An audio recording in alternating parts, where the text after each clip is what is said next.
Wakaf merupakan salah satu ibadah yang sangat dianjurkan dalam Islam. Sejak tahun kedua Hijriah, wakaf telah menjadi salah satu pendorong kesejahteraan umat pada masa Rasulullah SAW. Dan kini wakaf telah berkembang pesat di berbagai negara, termasuk negara kita tercinta, Indonesia.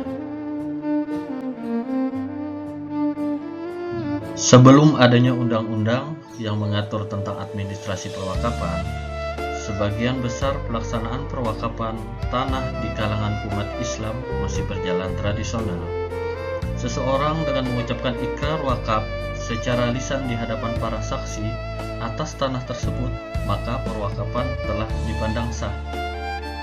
Dengan keadaan seperti itu, sangat rentan terjadi sengketa, bahkan penyalahgunaan dan penyimpangan dari hakikat tujuan perwakapan tersebut. Dengan berjalannya waktu, terbitlah peraturan pemerintah yaitu PP nomor 28 tahun 1977 tentang pendaftaran tanah untuk perwakapan tanah milik.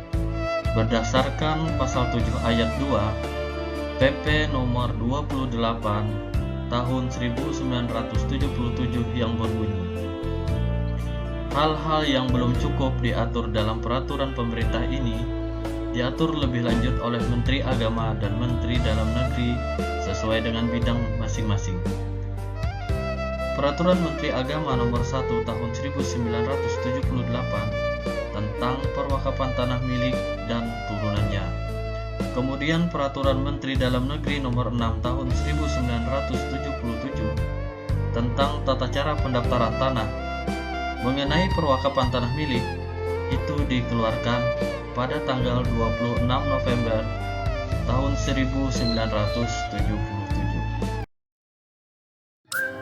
Sahabat wakaf, dalam video ini saya ingin menyampaikan bagaimana sih proses pendaftaran wakaf tanah dan persyaratannya.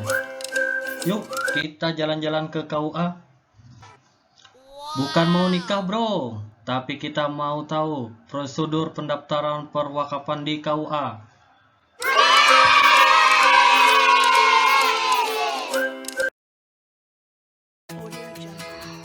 Ini adalah alur pelayanan wakaf, yaitu wakif menyampaikan persyaratan wakaf. Yang pertama, sertifikat hak milik yang telah dicek kebenarannya oleh Badan Pertanahan Nasional. Yang kedua, fotokopi KTP para pihak seperti wakif, nazir, dan 2 orang saksi. Yang ketiga, surat pernyataan setuju dari ahli waris kepada wakif yang ditandatangani di atas materai 10.000. Yang keempat, menyediakan materai 10.000 8 lembar. 5. Denah lokasi. Tujuannya untuk memudahkan saat survei lokasi tanah yang mau diwakafkan. Alur yang pertama yaitu wakif atau orang yang mau berwakaf memberitahukan kehendak wakafnya kepada PPAIW atau Kepala KUA. 2. PPAIW melakukan penelitian terhadap persyaratan wakaf dan calon nazir. 3.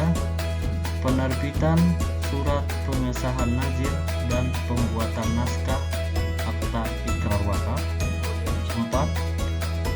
Wakif mengikrarkan wakaf kepada Nazir di hadapan PPAIW dan 2 orang saksi. 5. Penandatanganan naskah akta ikrar wakaf masing-masing rangkap 3. Yang keenam, Nazir berkewajiban dalam pengurusan sertifikat tanah wakaf ke Badan Pertanahan Nasional.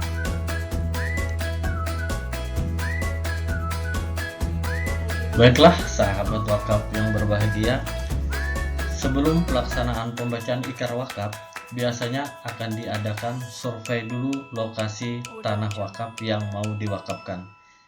Ini sekilas gambaran perjalanan survei tanah wakaf yang dilakukan oleh petugas dari Kantor Urusan Agama Kecamatan.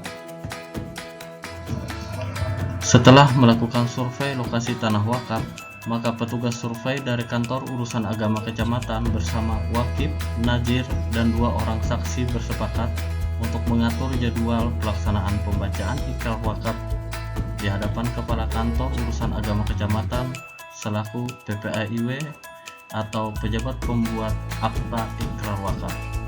Ini berdasarkan pasal 5 ayat 1 Peraturan Pemerintah nomor 28 tahun 1977.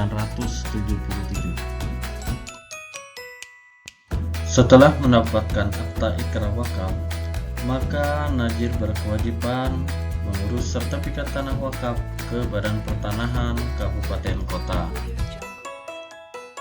Untuk biaya Rp0 dapat dilihat ketentuannya di PP nomor 128 tahun 2015 tentang jenis dan tarif atas jenis penerimaan negara bukan pajak yang berlaku pada Kementerian ATR Badan Pertanahan Nasional. Sahabat wakaf, demikian sedikit informasi yang dapat saya sampaikan. Mohon kritikannya yang sifatnya memberikan motivasi, bukan untuk menjatuhkan. Semoga informasi ini bermanfaat. Terima kasih atas perhatiannya. Wassalamualaikum warahmatullahi wabarakatuh. Sampai jumpa lagi.